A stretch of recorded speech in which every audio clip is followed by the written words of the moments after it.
Hello guys, trip Goku की पिछली video में हमने देखा कि गोकू और मास्टर रोशी की बातचीत होती है। इसके बाद हम देखते हैं कि सुपर सैयन इन्फिनिटी को रोकने के लिए सुप्रीम गार्ड, ग्रैंड प्रिस्ट और जैनो के गार्ड्स पूरा जोर लगा देते हैं। मगर सुपर सैयन इन्फिनिटी भी इन सभी से हार नहीं मानता और इन सभी की हालत खराब कर देता है। तो चलिए दोस्तों, देखते हैं कि आगे क्या होने वाला है। मगर आप अपना सपोर्ट बनाए रखो और वीडियो को लाइक और चैनल को सब्सक्राइब कर लो। और जिसे स्टोरी में मज़ा नहीं आ रहा है उसके लिए टाइम चैम्बर की स्टोरी ला रखी है, और अगर उससे फिर भी मज़ा नहीं आ रहा है तो उसको नमस्कार, वो दूसरे चैनल पर चले जाए। और जो हमारी सपोर्टिंग जनता है उनका यहाँ हमेशा वेलकम है। चलिए वीडियो को स्टार्ट करते हैं। सुपर सैयन इन्फिनिटी कहता है, मैं तुम सभी को इरेज कर दूंगा, यहाँ से कोई भी बचकर नहीं जाने वाला है।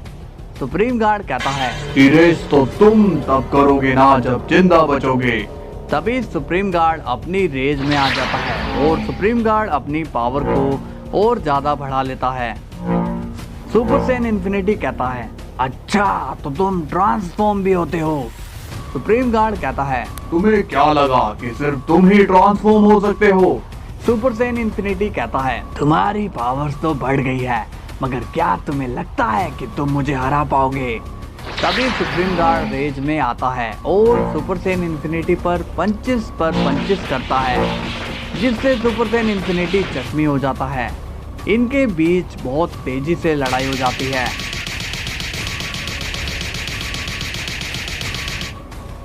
ग्रैंड प्रिस्ट बोलता है, गार्ड्स तुम दोनों रेडी हो ना? गार्ड्स कहते हैं, हाँ ग्रैंड मिनिस्टर।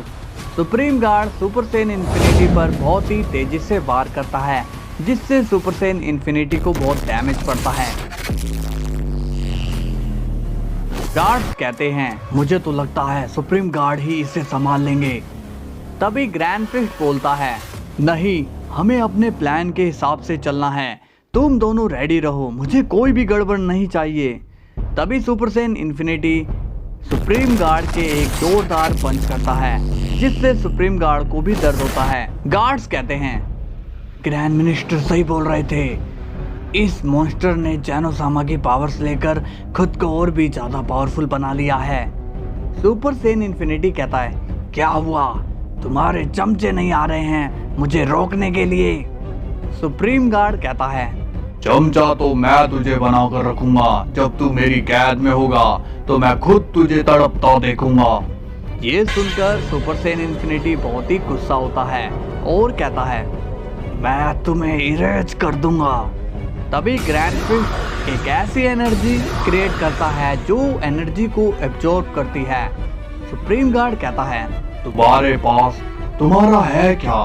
ये पावर्स तुम्हारी है ही नहीं। सुपर सैयन इन्फिनिटी कहता है, अब तुम बहुत ही बोल रहे हो। तभी super Saiyan infinity supreme guard पर इरेजिंग एनर्जी यूज करता है, मगर तभी सुप्रीम गार्ड अपने हाथों पर एनर्जी रिफ्लेक्टिंग रिंग बना देता है, जिससे सारी एनर्जी ग्रैंड प्रिस्ट के पास जाने लगती है। अब सुपर सैयन इन्फिनिटी नॉर्मल हो जाता है और कहता है, ये क्या, मेरी पावर कहाँ गई? तभी ग्रैंड प्रिस्ट अपनी एनर्जी से एक पोर्टल बना देता है। ग्रैंड प्रिस्ट कहता है, गार्ड्स जाओ। तभी गार्ड सुपर सैयन इन्फिनिटी पर काफी सारे पंचेस कर देते हैं, जिससे सुपर सैयन इन्फिनिटी उस पोर्टल में घुस जाता है। और तभी हमें दिखाया जाता है ग्रैंड प्रिस्ट अपनी स्टाफ को पकड़े हुए हैं। ग्रैंड प्रिस्ट कहता है, आखिर तुम जाल में फंस ही गए। सुप्रीम गार्ड बोलता है, क्या हम कामयाब रहे? ग्रैंड प्रिस्ट बोलता है, हाँ वो मेरी स्टाफ में है। अब हमें सुपर सैयन इन्फिनिटी दिखाई देता है। वो कहता है, ये क्या, ये मैं कहाँ आ गया हूँ? मैं कैद हो चुका हूँ और मेरी पावर्स कहाँ गई? इसका मतलब वो मुझे यहाँ फंसाने के लिए कामयाब रहे। मैं उन्हें छोड़ूंगा नहीं। अब सीन अर्थ पर जाता है और हमें अर्थ पर एक लेयर नजर आती है। फिर हमें जालमा दिखाया जाता है। वो कहता है, उस बेवकूफ राइनर की हरकत उसे खत्म करवा के ही मानेगी। अच्छा हुआ मैंने अर्थ पर ये लेयर लगा दी, वरना गोकू उसे आराम से सेंस कर लेता। कुछ देर बाद सीन जाता है जैनो के पैलेस पर। जैनो कहता है, आप सभी ने बहुत ही अच्छा काम किया और इस मल्टीवर्स में आप सभी एक बार फिर से शांति ले आए। सुप्रीम गार्ड कहता है, ये तो हमारा फर्ज है जानो सामा। आप पर जब भी कभी खतरा आएगा तब हम आपके साथ होंगे। ग्रैंड प्रिस्ट कहता है, आपने यहाँ आकर हम सबकी बहुत ही मदद की है। सुप्रीम गार्ड कहता है, ये सब मैंने अकेले नहीं किया है, बल्कि आप सभी के साथ के बिना हम उसे रोकने में कामयाब नहीं रहते। जैनो कहता है, तुम दोनों गार्ड्स के बारे में कुछ नहीं बोल रहे हो, क्या उन्होंने कुछ नहीं किया? सुप्रीम गार्ड कहता है, नहीं, गार्ड्स ने आज साबित कर दिया है कि वो बिल्कुल परफेक्ट गार्ड हैं। इस वजह से मैं उन्हें अब टेम्पररी गार्ड जॉब से निकाल रहा हूँ। गार्ड्स ये सुनकर शॉक्ड हो जाते हैं और कहते हैं, ये आप क्या कह रहे हो सुप्रीम गार्ड? सुप्रीम गार्ड कहता है, क्यों, तुम परमानेंट गार्ड की ड्यूटी पर फिर से नहीं आना चाहते हो क्या?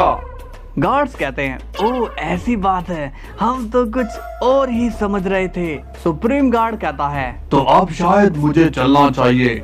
जैनो कहता है, सुप्रीम गार्ड, मैंने सुना था कि फादर यहाँ आने वाले हैं। सुप्रीम गार्ड कहता है, हाँ, वो पहले यहाँ आने वाले थे और वो वहाँ एक वॉर में भी बिजी चल रहे थे, तो मैंने सोचा कि मैं उन्हें यहाँ आने से मना कर दूं, क्योंकि सिचुएशन अब कंट्रोल में है। जैनो कहता है, ओह, उन्हें मेरा हेलो कहना। सुप्रीम गार्ड कहता है, ठीक है जैनो सामा, अब मैं चलता हूँ और ग्रैंड मिनिस्टर, मुझे आपसे एक जरूरी बात करनी है। ग्रैंड प्रिस्ट कहता है, कहिए सुप्रीम गार्ड। सुप्रीम गार्ड कहता है, आप मेरे साथ पैलेस के बाहर चलिए और गार्ड्स तुम भी आओ।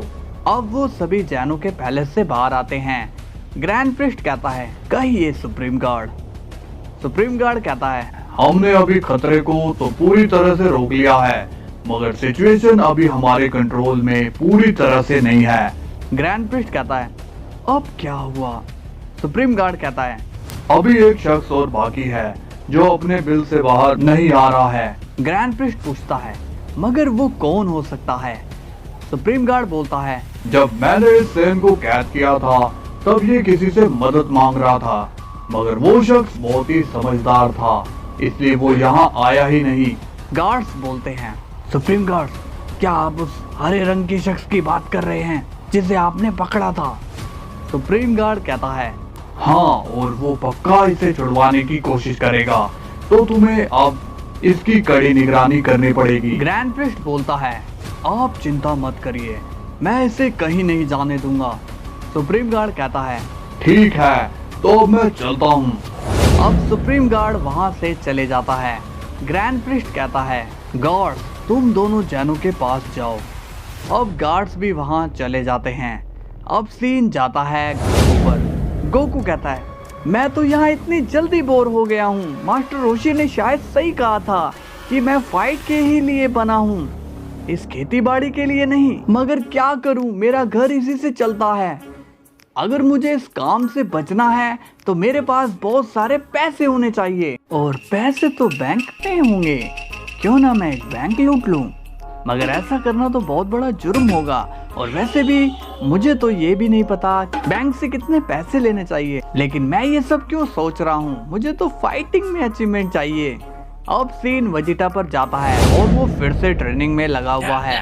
वेजिटा कहता है, मैं जानता हूँ कि उस कैकारोट के ड्रिप पावर से मैं ऊपर नहीं जा सकता हूँ, मगर वो पावर कैकारोट की असली पावर नहीं है, इसलिए असली पावर में मैं कैकारोट से आगे निकल जाऊंगा। मैं इतनी ट्रेनिंग करूंगा कि मैं एक नई फॉर्म हासिल करूंगा, और मैं जानता हूँ कि कैकारोट मेरी नई फॉर्म को देखकर बहुत ही जलेगा।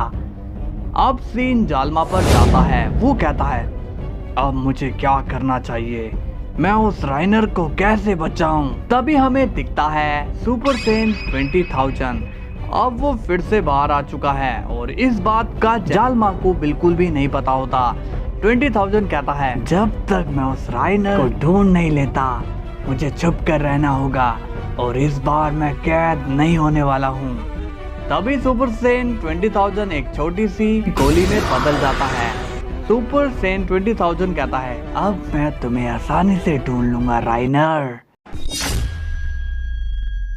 सो हेलो गाइस, स्टोरी कैसी लगी आपको? अगर मज़ा आया हो तो लाइक एंड सब्सक्राइब जरूर करना और शॉर्ट्स में अपने इंटरेस्टिंग सवाल पूछा करो जिनके जवाब आपको विशाल भाई जरूर देंगे। तो अभी चैनल को सब्सक्राइब कर लो। तब तक के लिए बाय बाय।